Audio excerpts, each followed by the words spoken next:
Well, good day to everybody. How you doing? We are back at it here again on this channel, the APS Drums channel, where we are taking a look today at the other half of well-played accents, which happens to be the upstroke. And to master this concept, we're going to rely heavily on the rubber band once again and the penny, like we did with the downstroke, but we're not going to be using the tennis ball, because the tennis ball's purpose was just to help you understand how to let your hand flop over. So let's take a look at this again, just like on the downstroke, and you'll see how this all ties together at the end.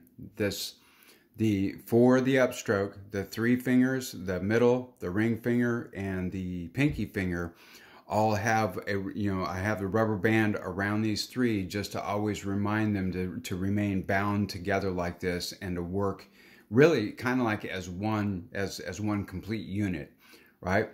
And then the purpose of the penny, right? When you grab your drumstick, you get your thumb kissing this knuckle right here.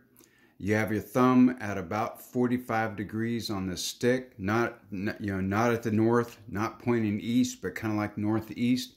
And then once you got that position there, the idea is that you take your penny and you insert it between the knuckle there and the thumb knuckle right there, so that it's kind of, think of the thumb as kind of kissing this knuckle here, and this penny is just kind of stuck in the middle of the kiss to make sure that the thumb and the knuckle and the hand actually do not disconnect, so to speak, right? So then the final thing to review as far as stick position is concerned is, again, these back three fingers, they stay bound together like this. That's the purpose of the rubber band. And they just curl around the stick, but they do not actually hold the stick at all. They just stay in this kind of curled position when you play an upstroke and when you play a downstroke.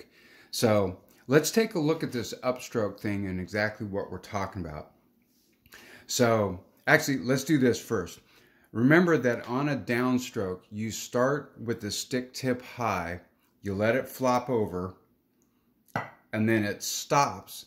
The end of the stroke, which is after the note is played, it stops with the stick tip low, like pretty much kind of parallel to the drum head or the hi-hat, or in this particular case, the practice pad. So that's a downstroke that we covered in the previous video. An upstroke starts where the downstroke just ended. It starts low, and then what the upstroke is going to do is that right after you play that quiet note, kind of so it would sound, people would call it a tap, you're immediately going to draw the stick back up so that it's at this high position, so it's ready to play the next downstroke. So again, it starts low, a nice light tap, and then you pull it to that high position, which enables you to play your downstroke, right? So showing you again, and you might not even be able to hear it make contact with the pad. Oh, I missed that one, right? So the reason this is important, and honestly, the biggest issue that I see with drummers when they play their accents is more so their issues come from this upstroke as opposed to the downstroke. And here's what I see that happens a lot. What normally happens is they'll play the quiet note and then they will actually stop the stick in mid-flight, so to speak. Then they'll realize that they need to play an accent, and then they'll do this. They'll kind of whip the stick up and back down real hard, like that. So the issue is this: when you stop that motion and then you whip it back and forth like that, it makes your accents sound choppy and out of place. It also makes it sound like you're struggling a little bit, and it can really be a big reason for why you start to speed the tempo up of a song, because you moved a little bit faster, which causes you to react by starting to play everything else just a little bit faster. So if you keep throwing those accents in, those upstrokes are really stiff and they whip a lot, they stop and then whip kind of thing, typically it's going to wind up causing, it's going to make you sound choppy, and it's going to start to push the tempo. So the idea is this, is just, you want to get that tap and then just easily, right? Be lazy about this. Just get it up to the up position. Down, up, down, up, down, up. Now watch this. When I play this next upstroke, I'm going to stop there, and here comes the upstroke. Now pay close attention to my hand. Look at the fingers. They're curled around the stick, but they're not clutching the stick. They stay in this position during the upstroke, and the reason why is that when you go down and you come up, the stick has a little bit of room to move, so that as you come up, if the stick makes contact with the back of your hand here, as you're pulling the stick up, it's not a problem. If the stick makes contact with your finger here, it's not a problem, because your fingers curled around the stick actually keep that stick in the right position that it needs to be in, so that when you get to the top of your upstroke, which is also the beginning of your downstroke, your hand is always in that position that you want it to be in to play both a well-executed downstroke and a well-executed upstroke.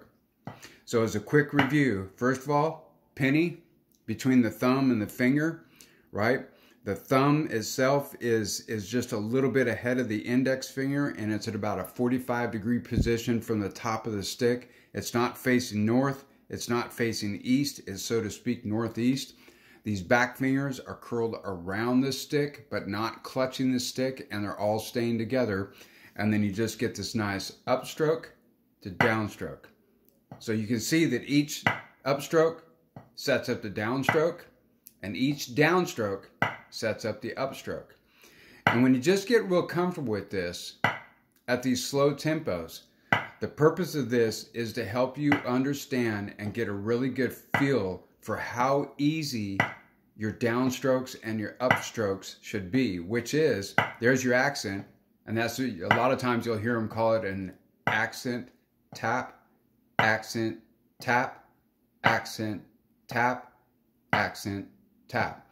And this is such an important issue, because whether you're playing, whether you're playing on a practice pad like I am today, whether you're playing on a 5-gallon bucket like like anybody can do, or perhaps you're kind of working your way around the drum set, these upstrokes and these downstrokes make all the difference in the world as to how your drumming sounds to your bandmates and to the audience as a whole. Because believe me, whether you realize it or not, people can hear when you're struggling to play something, and when you're comfortable, you're relaxed, you're as lazy as you could possibly be, regardless of the song that you're playing.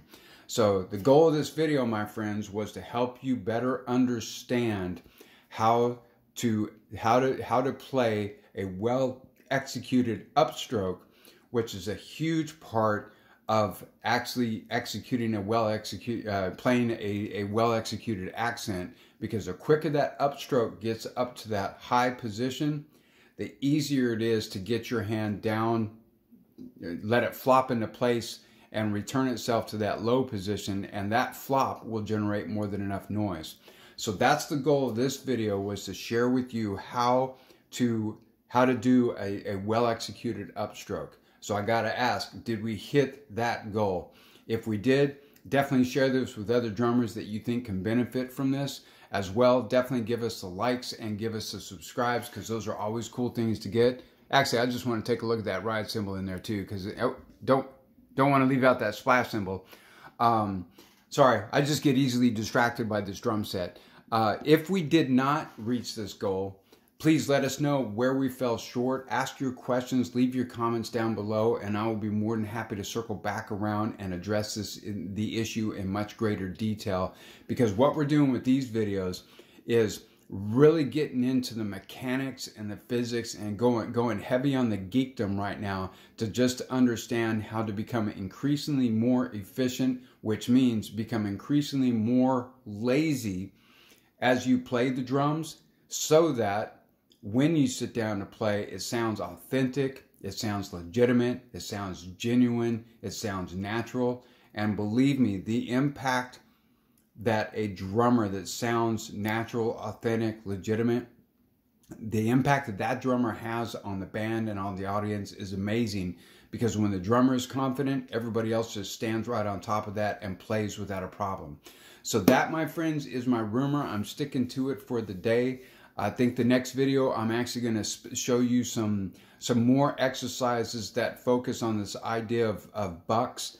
And those bucks are nothing more than just downstroke, upstroke exercises.